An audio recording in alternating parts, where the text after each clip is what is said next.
Magandang hapon po mga kapatid. Ito po yung jumbo tomato ko.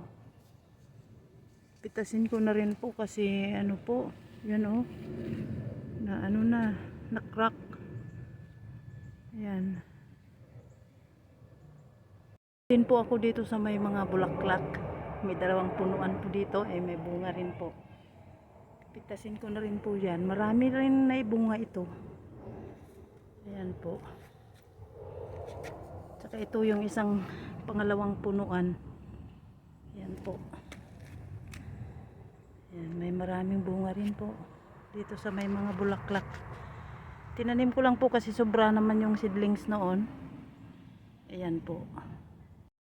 Yan na po lahat ang aking na-harvest. Yan yung yung banana.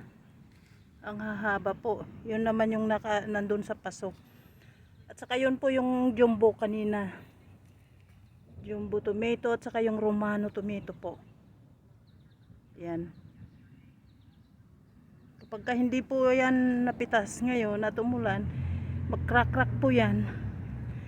Kaya po, ayan po oh. See? Crack at saka yun. Yung crack. Yan po yung tawag kong banana tomato. Thank you. Bye for now.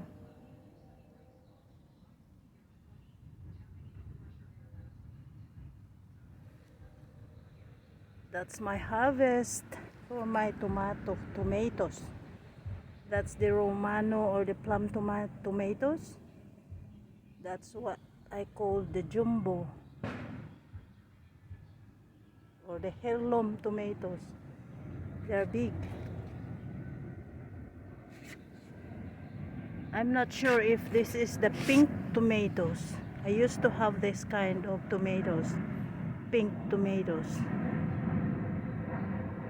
They are ripe but they are not red as the ones in there, like the plum tomato. These are just pink. Okay, bye.